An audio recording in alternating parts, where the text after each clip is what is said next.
IPS CV Anand బదిలీ ఉద్యోగ సంఘాల్లో tension తగ్గించిందా?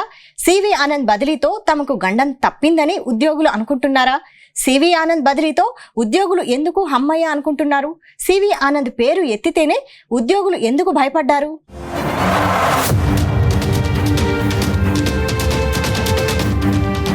Telangana ACB DG CV Anand బదిలీతో రాష్ట్ర ప్రభుత్వ ఉద్యోగులు ఊపిరి పీల్చుకున్నట్టు ప్రచారం జరుగుతోంది. సివి ఆనంద్ను ఏసీబీ నుంచి హైదరాబాద్ సిపిగా బదిలీ చేయడంతో ఉద్యోగులు గండం గడిచిందని అనుకుంటున్నారట. ఏసీబీ చీఫ్ గా సివి ఆనంద్ కొనసాగిన సమయంలో ఉద్యోగులకు కంటి మీద కునుకు లేకుండా చేశారట. తాజాగా సివి ఆనంద్ను రాష్ట్ర ప్రభుత్వం హైదరాబాద్ పోలీస్ కమిషనర్ గా బదిలీ కావడంతో ఉద్యోగులంతా హమ్మయ్య అనుకుంటున్నారట. సివి ఆనంద్ బదిలీని కొందరు ఉద్యోగులైతే తెగ ఎంజాయ్ చేస్తున్నట్టు ప్రచారం జరుగుతోంది.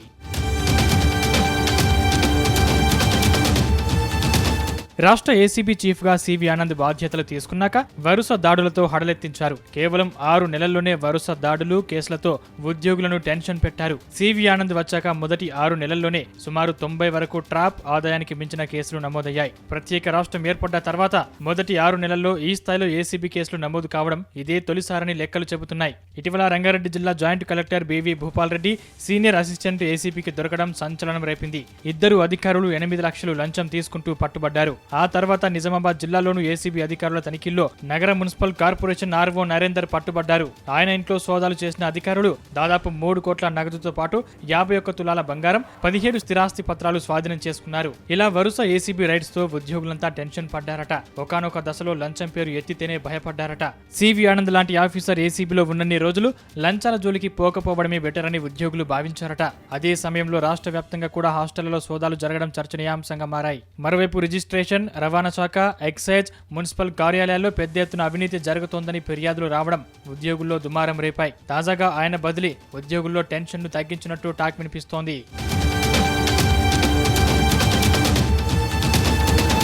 ఆ సమయంలోనే సివి ఆనంద్ సోషల్ మీడియాలో పంచుకున్న ఓ వీడియో ఇప్పుడు అందరి దృష్టిని ఆకర్షించింది. ఓ కార్యాలయంలో తనిఖీలు నిర్వహిస్తుండగా ఒక కోతి కూడా టేబుల్ పై కూర్చొని ఫైళ్లు తిరిగేస్తుండడం ఆ వీడియోలో కనిపించింది. తినడానికి అరటిపండు పెట్టినా దాని జోలికి వెళ్లకుండా ఫైళ్లు పరిశీలిస్తూ ఆ కోతి యమ బిజీగా ఉండడం నెటిజన్లను ఆశ్చర్యానికి గురిచేసింది. ఈ వీడియోపై సివి ఆనంద్ సరదాగా వ్యాఖ్యానించారు. అవినీతి అధికారులకు వల విసరడం, వారిని అరెస్టు చేయడం నుంచి కాస్త విరామం, ప్రలోభాలకు ఏమాత్రం లొంగని స్ట్రిక్ట్ ఆఫీసర్ రికార్డులను ఎలా తనిఖీ చేస్తున్నారో చూడండి సివి ఆనంద్ ట్వీట్ చేయడం అప్పట్లో చర్చనీయాంశంగా మారింది.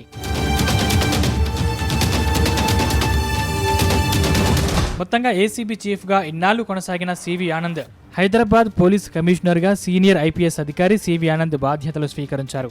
సిపిగా ఆయన బాధ్యతలు చేపట్టడం ఇది రెండోసారి. బాధ్యతల స్వీకరణ సమయంలోనే తన లక్ష్యాలను స్పష్టం చేశారు. ఫోన్ ట్యాపింగ్ కేసుపైన స్పందించారు. నేరస్తులతో గట్టిగా వ్యవహరిస్తామని వార్నింగ్ ఇచ్చారు. అయితే నూతన సిపిగా ఆనంద్ ఎంపిక వెనుక భారీ కసరత్తు జరిగినట్లు ప్రచారం జరుగుతోంది.